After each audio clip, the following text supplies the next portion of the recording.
مرګرو تاسو به زموږ د کهکشان کتلې وي چې دا د لمرونو یو غونډ دی، یعنی ډیر چاپیره لمرونه دي او په دې کې زموږ د لمر هم دی او دې سره د سیارې دي نورې او زموږ ځمکه هم دغه سیارو کې یو سیاره ده.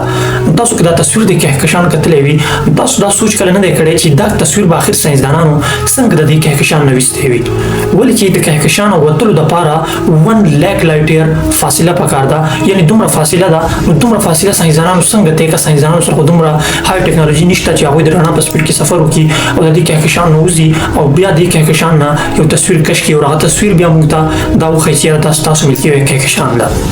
نو ګورئ ملګرو، بیسیکلي خبره دا ده چې دا کوم تصویر تاسو ګورئ د کهکشان د ګلکسي، نو دا تصویر اصل نه دی، دا ساینسدانانو په خپل باندې جوړ کړی دی.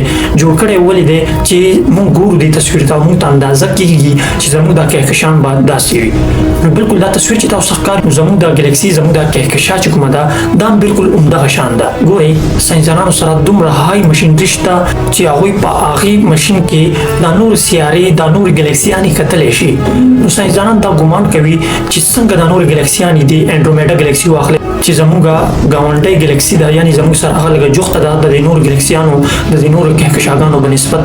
نو دا انډرومیډا ګلکسي چې کومه ده دا هم داسې ګول شیپ کې ده، سیم ټو سیم زموږ د ګلکسۍ په شانتې ده. زموږ د ګلکسۍ تصویران چې تاسو ګورئ نو سیم لایک انډرومیډا ګلکسي هم همدغه شان ده. نو ساینسدانان چې کله دا نورې ګلکسیانې ګوري په ځمکه باندې د مشینانو په ذریعه باندې، نو دوی اندازه کوي چې څنګه دا ګلکسیانې دي نو همدغه شان به زموږ خپله ملکي وی ګلکسي هم وي.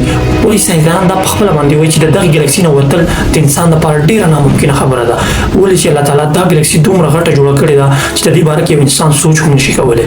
صرف دا یوه ګلکسي چې دا دومره غټه ده چې 1 لک لایټ ایر فاصلې باندې خوره ده، یعنی که چېرته رڼا 1 لک کاله مسلسل سفر وکړي نو دا ګلکسي به تېره کړي، یعنی دومره اوږده ده او دومره غټه ګلکسي ده زموږ د خپله ملکي وی ګلکسي. هم په دغه ګلکسۍ کې 400 اربونه هم زیات د لمر غونته او د لمر نه غټ غټ ستوري دي او همدغه شان د هغې ستورو سره بیا همدغه شان ځمکې هم دي څنګه چې زموږ د لمریز نظام دی. بیا ساینسدانانو تر اوسه پورې 2 اربونه زیاتې ګلکسیانې موندلې دي، یعنی که چېرته تاسو حساب وکړئ 2 اربونه زیاتې ګلکسیانې ساینسدانانو تر اوسه پورې موندلې دي. خو د ساینسدانانو دا ګمان دی چې دا 2 اربه نه دي بلکې دا د 2 اربونه هم زیاتې دي. دا خو صرف 2 اربه ساینسدانان موندلې دي چې ساینسدانان دا وایي چې دا 2 اربه موږ وموندلې، خو ساینسدانان دا هم وایي چې دا د 2 اربو نه هم زیاتې دي دا کهکشانګانې دا ګلکسیانې. اوس هم تاسو سوچ کوئ چې په دې کائنات کې موږ صرف یوازې یو.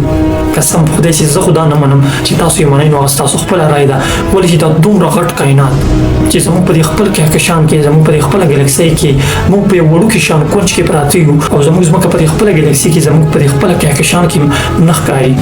تاسو څنګه دا ګمان کوئ چې په دې غونډ کائنات کې موږ بیله یو، موږ یوازې یو؟